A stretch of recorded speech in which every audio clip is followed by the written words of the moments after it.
Welcome back to Missing. I am Tim, here today with Jennifer and Lance. How are you both doing today? Doing very well, Tim. Thanks. I'm doing very well because we get to talk about this disappearance that has been on our radar for a long time. That's the first reason why I'm doing well. The second reason is because Jennifer Amell is joining us, and it's been a long time since we've had her on the program talking about missing persons, and this one is exactly the story that we want her on for. And I hope everyone listening is doing fantastic as well. Tim, please, end the suspense. How are you? I am doing well.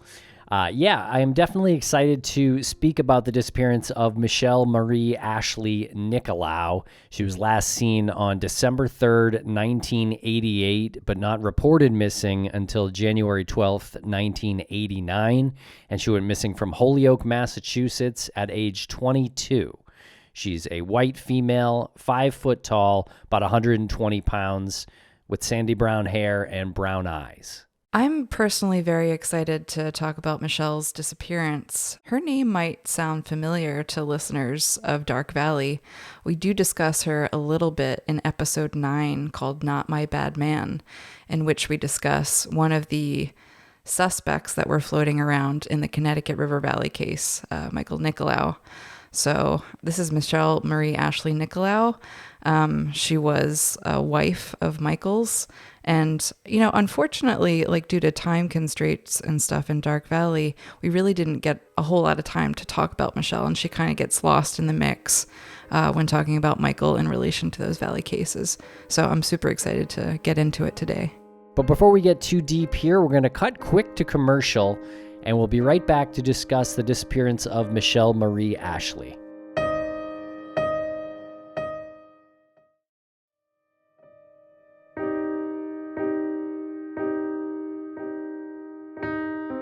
Michelle Marie Ashley was born to parents James and Rose on October 18, 1966.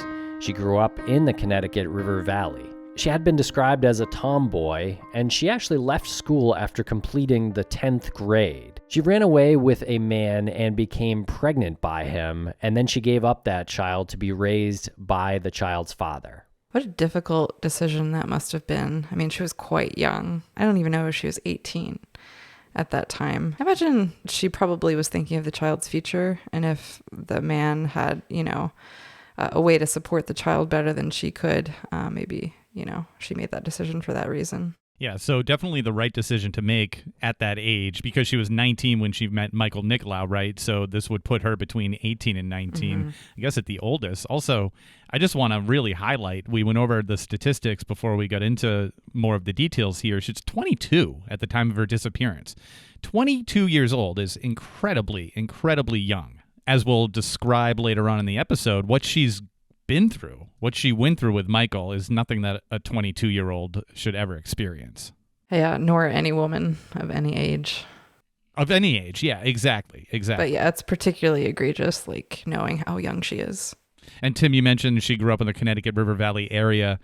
For those of you who have listened to Dark Valley, that story takes place between New Hampshire and Vermont. This story takes place, you said Holyoke, Massachusetts. This is just north of Springfield, Massachusetts, so central Massachusetts, but on the Connecticut River and right on I-91. And Michelle met Michael in New York, and they were married July 23rd, 1986 in Charlottesville, Virginia. Michelle was 19 and Michael was 36 when they married, so quite a big age difference there.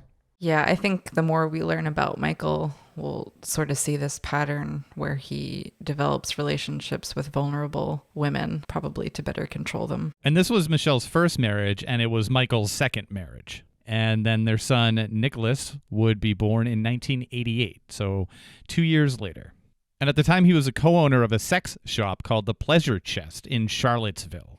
And so the four of them, Michelle, Michael, Nicholas, and Joy, traveled around the country a bit, and then they moved back to the Chicopee area of Massachusetts, putting them not far from Michelle's mom, Rose.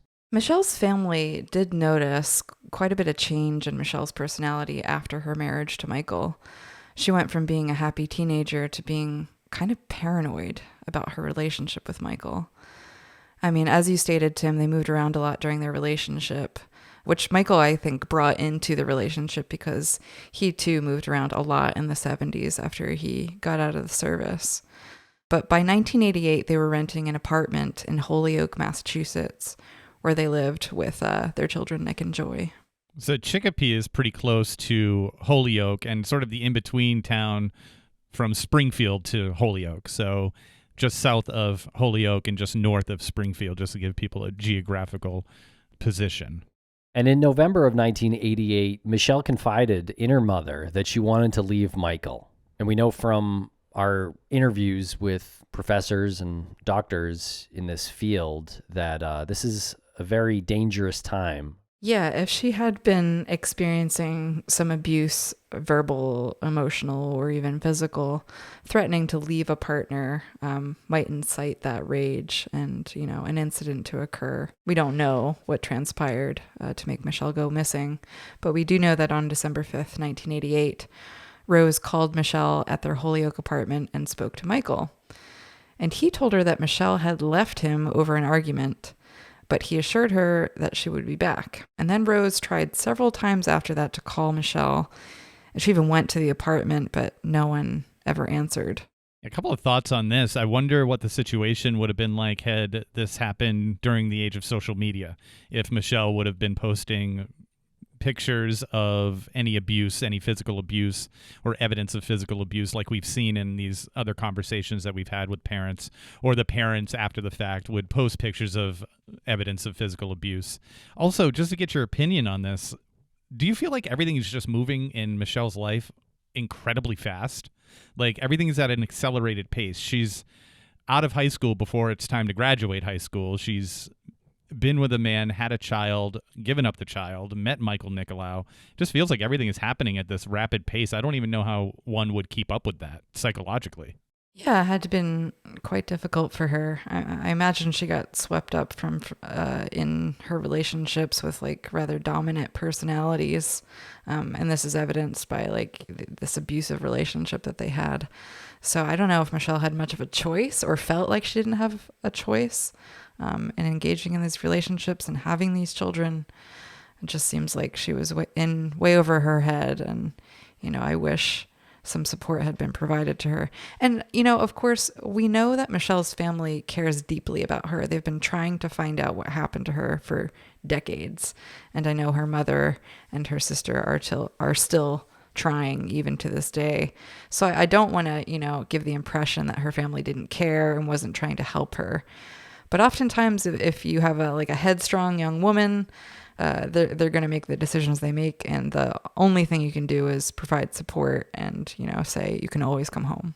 Yeah, that's a really great point. And also, people who are listening to this story have the perspective of today, where you can pick up your cell phone or you text somebody, have almost immediate communication with people.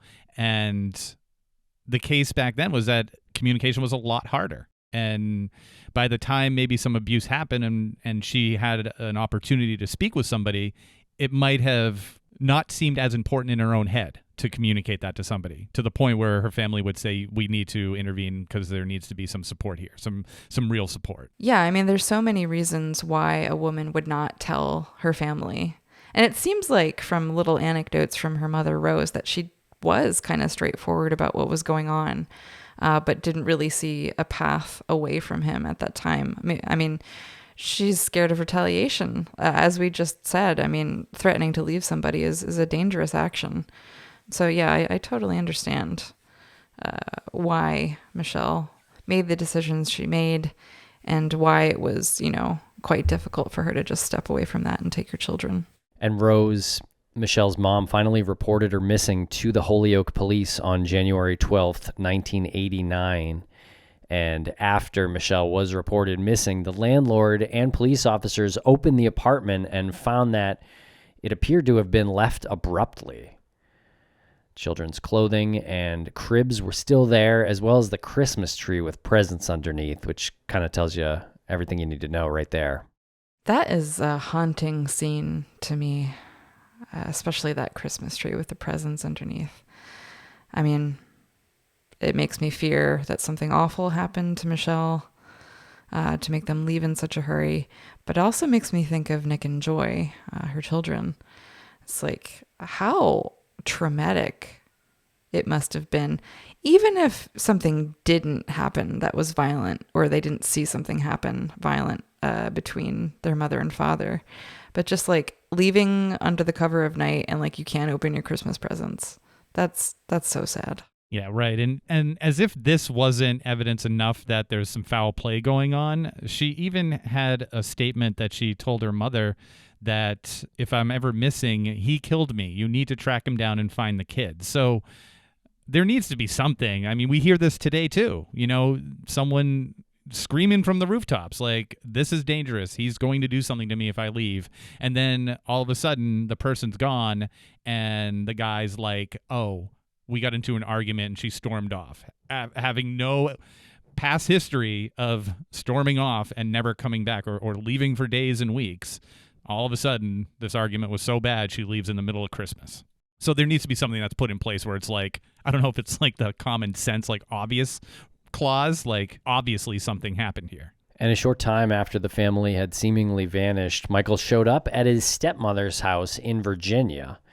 And he only had the kids with him, and he asked his stepmother to watch them for a short time. And then Michael vanished for a week, returned to pick up the kids, and left his stepmother's house. And later, in a police interview, Michael's stepmother told detectives that she asked where Michelle was, and he replied that she had, quote, run off with some druggies, end quote. Yeah, this is the first of many stories that Michael tells about Michelle's mysterious disappearance, and always placing the blame on her. There's really not a whole lot that's mysterious about this disappearance, other than where she is, right? I mean, he's convoluting everything. Ran off with some druggies. For those not watching the YouTube, I just made the face like, come on.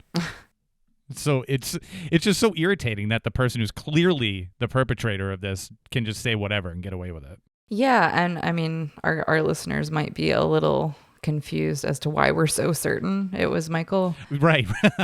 Right. But that's because we know his full history and, you know, what ended up happening later. But we'll get to it.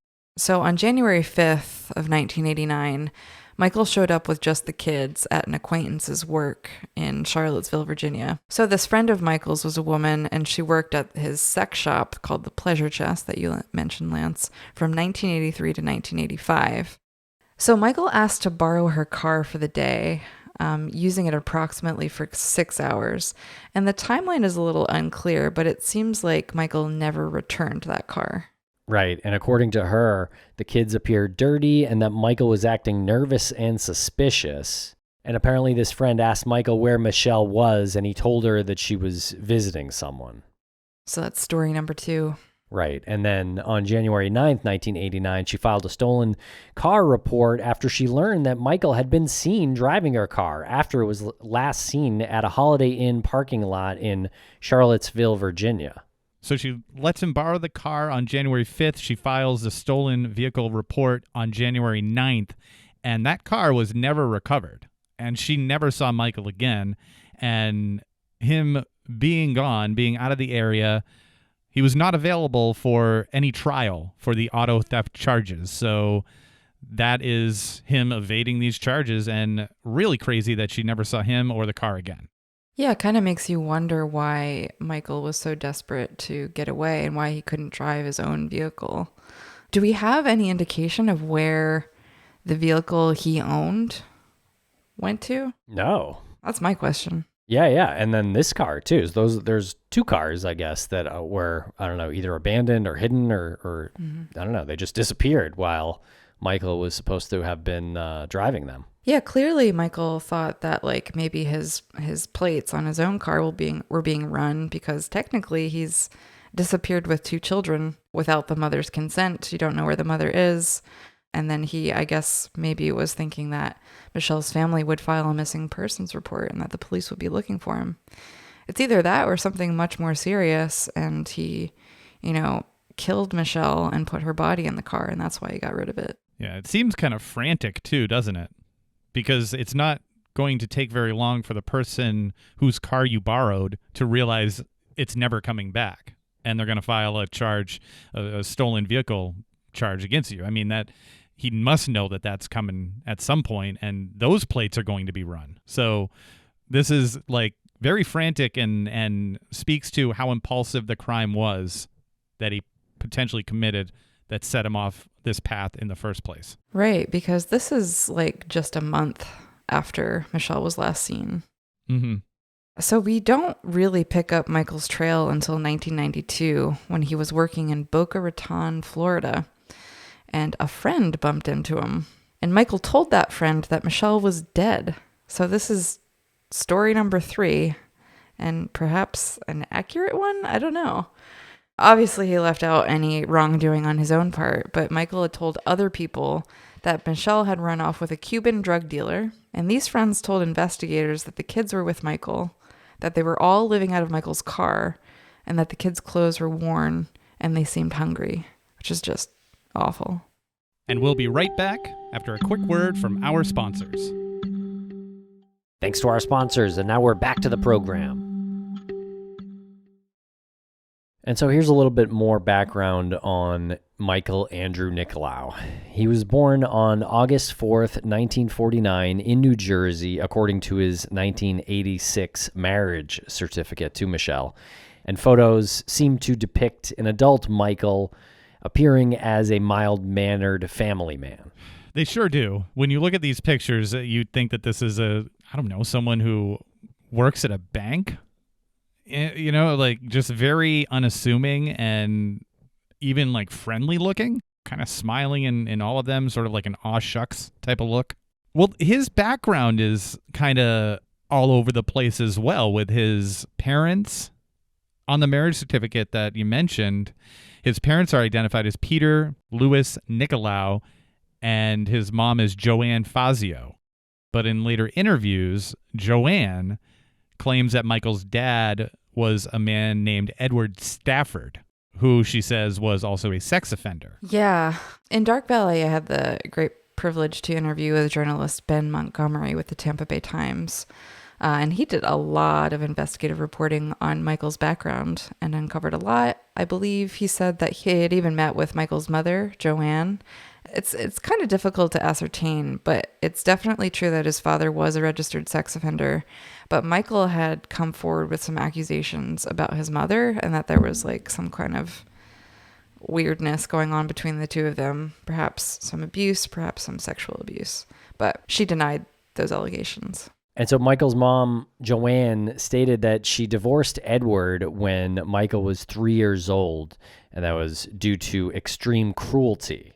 And online searches currently land in dead ends for any other factual information regarding Michael's patrilineage. So in the 1950s, Joanne married Rudolph Sobotanchik. They had one child, a boy, who was born in 1959. Joanne does say that his stepfather, Rudy, was also physically abusive. And in high school on Long Island, Michael was a wrestler and attained a black belt in karate. And on April 30th, 1968, Nicholaou enlisted in the U.S. Army and was eventually sent to war in Vietnam. He was 18 at enlistment, like most U.S. males of that era who were required to do so because of the draft. Do you know if he was drafted or if he, voluntarily He enlisted. Yeah. So I'm wondering if that is a benefit to you if you enlist and you don't wait it out to see if you're drafted. You know what I mean? Because if you waited out to see if you're drafted, I don't know if it was like you're required to serve a certain amount of time. And if you enlist, you might have a little bit more liberties there because you volunteered. He earned several medals for his service as a helicopter pilot in the 335th Assault Helicopter Company during this time. Yeah, Michael was kind of a legend in this helicopter outfit. He was known as his group was called the Cowboys, and his call sign was Cowboy Falcon, which sounds like an action movie. But by all accounts, he was a pretty daring and brave pilot. But there's also a severe dark side to Michael's time in the Army. Yeah, he was discharged on June 10th, 1971, a month after news reports showed him and several of his company charged with murder. And they were accused of gunning down 21 Vietnam civilians from 2 separate helicopters. Yeah, I believe that term is called strafing. Right. What does it say to you guys that he chose this, like to go into a helicopter to assault people. That this isn't like on the ground, more like face-to-face type combat. This is something where he can do this from a distance.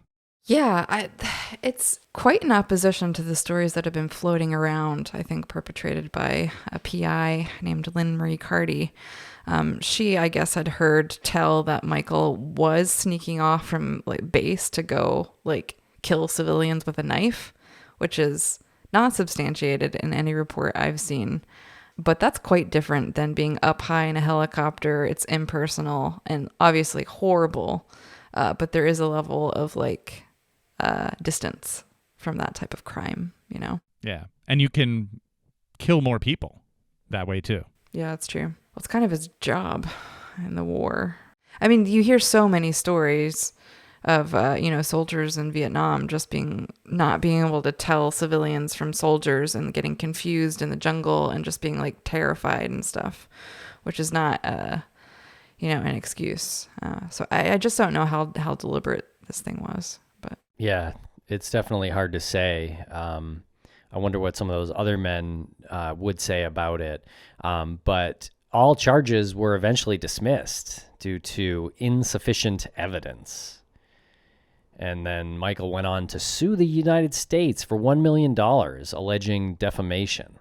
And according to Michael's attorney, his helicopter was allegedly grounded with some malfunction at the time of this massacre. yeah, and Michael wasn't able to win this lawsuit against the U.S. government, fortunately or unfortunately. But like many soldiers returning from Vietnam, Michael suffered from pretty severe PTSD and had received psychiatric treatment for the condition later on in his life. And we know that he maybe was like meting out some of his pain from the war on the women in his life, which is, again, not an excuse, but perhaps more context. And in January of 1972, there's an announcement in Newsday about Michael getting engaged to be married in October of that year to a young woman named Robin, who was fresh out of a Catholic school on Long Island. So it seems like another large age gap there between Michael and his bride-to-be. Yeah, it doesn't appear that the two ever got officially married, but that's just because we can't really dig up a marriage record for this. But there was that announcement in the newspaper. So I don't know if it was like called off before the wedding actually happened. Not sure. But his first official wife was a woman named Susan, and they were married on November 5th of 1978. And she was a nurse. They have one child, a daughter. And on January 21st, 1982, in the Daily Progress, there was a report of the arrest of Michael in Charlottesville, Virginia, after a routine traffic stop. So now we're starting to see some evidence here of, regardless of what it was, he's starting to get involved with the law. Yeah, apparently Michael had a warrant from July 22nd, 1981.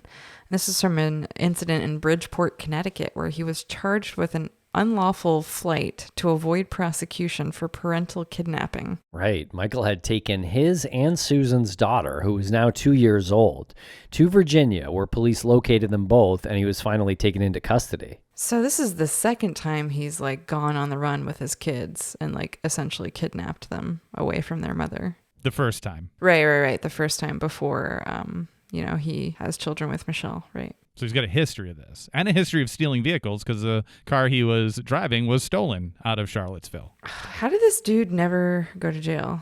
How many times do we say that sentence? And so some point later, Michael returns to Charlottesville and is now the co-owner of the Pleasure Chest. And for a while, the city of Charlottesville takes issue with the nature of his business and charges him with a misdemeanor under the local obscenity laws. And he was convicted of that charge. And they came after him a second time, this time for felony obscenity charges. And there was a trial in late 1984, but the jury acquitted him, finding that the items seized from his store were not, quote, obscene, end quote. Yeah, I think it's important to like contextualize this a bit. Not that I'm trying to defend Michael, but this was like the Reagan era, and one of his big focuses was on obscenity and the porn industry. They were cracking down super hard on these things. So I don't know if there was anything particularly egregious about, Michael's store, the Pleasure Chest, but they were trying to tack charges on anyone in that business. Right. And in January of 85, felony charges were dropped against Nicholaou's business partner due to Michael's acquittal. Then they went on to open a second store called Bottom Line and promised not to sell hardcore items there. Where do you draw the line between hardcore and softcore items? And it seems like you just narrowly escaped this obscenity charge. Why are you going back into this business? And whatever, the business is the business, but maybe it was super lucrative. I don't know.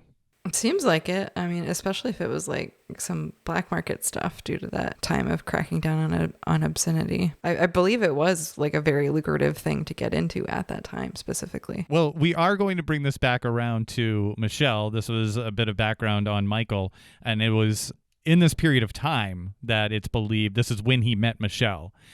Joy was born in August of 1986, so Michelle would have been pregnant in December of 1985. So in January of 85, that's when all of this was happening. Right. And then he must have like gone back home to New York, and that's where he met Michelle, right? Mm-hmm. And they only moved back up to Massachusetts because that's where Michelle's family was, right? That's what the implication is? All right. So back to Michelle. My goodness. So in the year 2000, 12 years after her disappearance, Michelle's case had officially gone cold.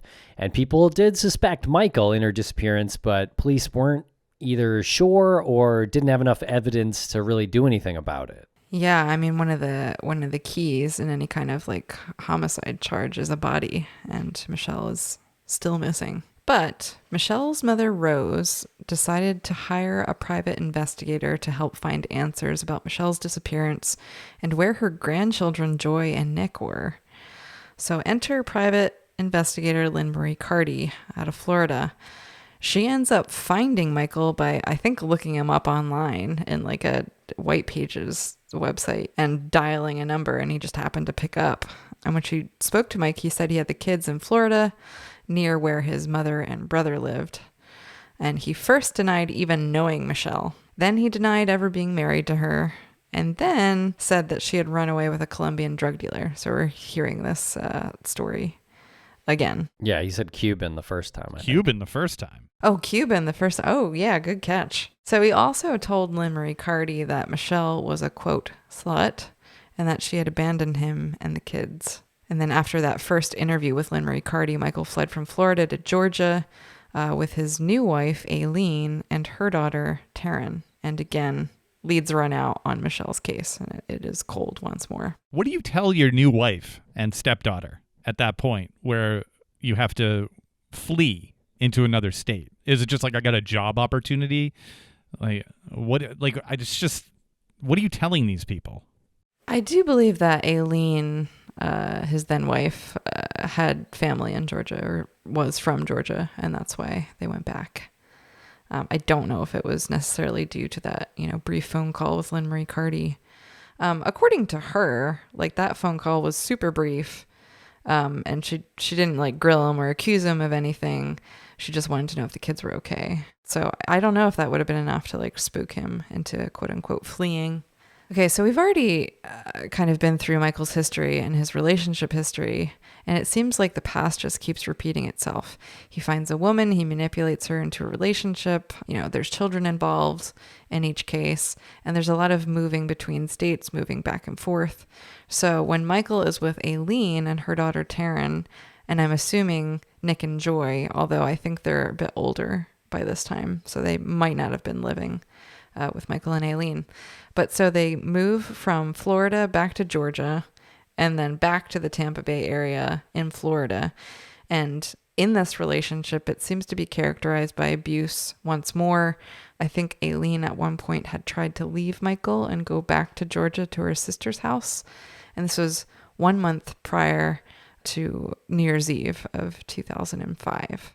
And so this sounds like a crazy part. So Aileen and Michael had gotten into an argument that ended with Michael in the passenger seat of their Jeep threatening Aileen with a gun, and Nicholas, his son, was driving.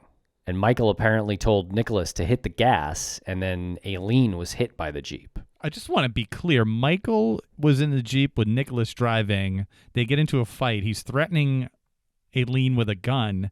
Aileen gets out of the Jeep, and then Michael instructs Nicholas to hit the gas, hitting Aileen. Yeah. I mean, we do know through work on Dark Valley and with sole survivor of the Connecticut River Valley killer, Jane Borowski, she actually met Michael's son, Nick Nicholaou, on the national stage on Dr. Phil, because at the time she was convinced that, perhaps Nick's father, Michael, was her attacker.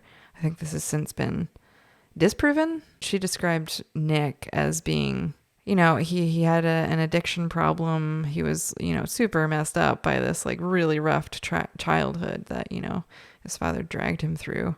And I had no idea about this incident of his father instructing him to hit his stepmother with a car. That's crazy. Yeah, that is shocking, and really no report of Aileen's condition after that incident. Right.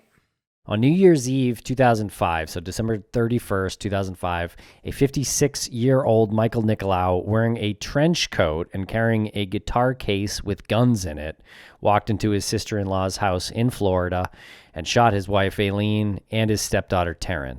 And Nicholaou kept police at bay during an hour-long standoff and then finally put a gun to his own head.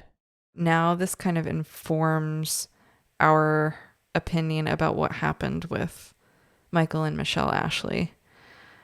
We know that Michael is capable of murder. He's done it many times in many different situations. We know he's abusive. We know he's violent. And so that kind of leads us to believe that he is responsible for Michelle Ashley's murder. And we'll be right back after a quick word from our sponsors. Thanks to our sponsors, and now we're back to the program. I also think it's truly tragic that there's no lineage on Michael's father's side. You can't find out who exactly his real father is. The stepfathers that were in his life were apparently abusive, and it just translated and trickled down to his son. And his son's no longer with us as well. It's just a tragic series of events. Yeah, I mean, we spoke about the rough life that his son Nick had. He eventually passed away from a drug overdose, unfortunately. And here's some other details that our wonderful researcher Kathleen dug up through the FOIAs from Mass State Police and the Holyoke Police Departments. Holyoke Police Detective Boyle stated that in 2001, Michelle's sister came to them saying that she believed that Michelle's disappearance was suspicious. And at that time, Detective Boyle contacted Michael, who stated he hadn't seen Michelle in over 10 years. So again, another story. I don't know if that's 5 or 6 now from Michael. Yeah, and the reason why he hadn't contacted any of Michelle's family, he claims, was because he was concerned about losing custody of his kids. And then in 2003, they had a Virginia State Police special agent interview Michael's stepmother and stepbrother. And this is when it was learned that Michael had made the stop there in 1988 and 1989 with his kids and without Michelle. His stepmother told the agent that Michael had been a problem the entire time she had known him. And she also told him that she wouldn't put anything past Michael, including, quote, murder. And Nicholaou's stepbrother stated that he was called over by his mother to try to get Michael and the children to leave. After that, Michael's stepbrother wasn't cooperative with police. Okay, so Nicholaou's stepmother called her son, Michael's stepbrother, and told him to try and get Michael out of the house. There's so many places where I wish Nick and Joy were taken from Michael's custody. I mean, I know being a foster kid is hard and rough as well, but it had to have been better than the life they had with their father. My goodness. And then also in 2003, Michelle's mother was re-interviewed by detectives Cahill, Boyle, and Taylor. And she said that when Michael and Michelle had moved back to Massachusetts, Michael had, quote, come on to her, end quote. So that's Michael coming on to his wife, Michelle's mom. And she also stated that during this time that Michael was very jealous of Michelle and would not let her shower, shave her armpits, or wear makeup. So that is highly paranoid and controlling behavior. Absolutely. Yeah. Ugh, poor Michelle. But in January of 2006, after Michael's death, Detective Cahill of the MSP spoke with Michael's stepbrother on the phone and asked him if he'd be willing to speak now that Michael was deceased. And he told the detective that he had been afraid to speak about Michael for fear of what Michael would do to him. He said that he asked Michael where Michelle was, and Michael told him that Michelle left him for a drug dealer after Michael had quit drugs, but Michelle continued to use. And he described a 1987 incident where Michael invited him over to their hotel room. And when he got there, he noticed cocaine on the dresser. Michael offered him some of the cocaine, but also offered Michelle up if his stepbrother wanted to have sex with her. Apparently, his stepbrother left that motel not wanting either of those things. Good on you, guy. I think at some point I seem to recall Michael getting arrested for a drug charge, but instead of, convicting him and giving him jail time, he became a police informant for a very short time and informed on some low-level dealers in the area. And I think because of that, Michael always pretended that he was like a special agent or like in the CIA or whatever. Mm-hmm. Right.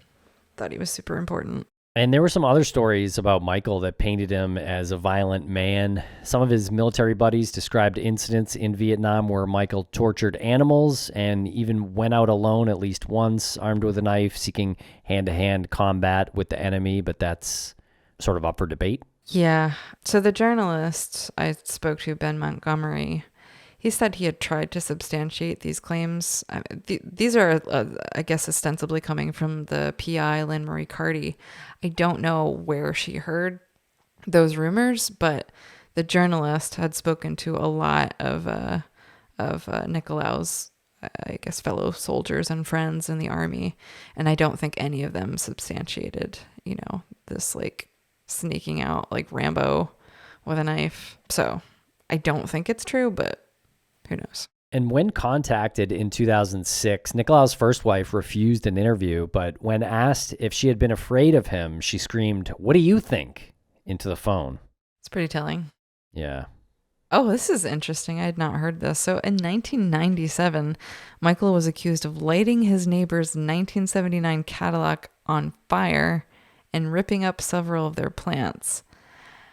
I think this was allegedly in response to his son Nick getting into a fight with his neighbor's kid. But that is quite a response for, like an argument between children. My goodness. And he's charged with arson and criminal mischief for this. Again, how is this man not in prison? Great question. Ugh. So it's been 35 years since Michelle was last seen by her family in 1988. She's still missing today. Her mother, Rose, has passed away. The same tragic story we hear over and over without ever knowing what happened to her daughter. And as you mentioned, Nicholas died in 2017 of an overdose. He was only 29. Yeah, but Michelle still has a sister who is still fighting for answers. And Michelle's family might not ever know if Michael Nicholaou was responsible for Michelle's disappearance, although they definitely still suspect him. And it's such a shame that Michael is deceased, not because I'm sad he's out of this world, but because he can never give Michelle's family closure and tell her potentially where Michelle's body is. That's just devastating. And if you have any information regarding the disappearance of Michelle Marie Ashley Nicolaou, please contact the Holyoke Police Department at 413-322-6940 or the Massachusetts State Police at 508-820-2129.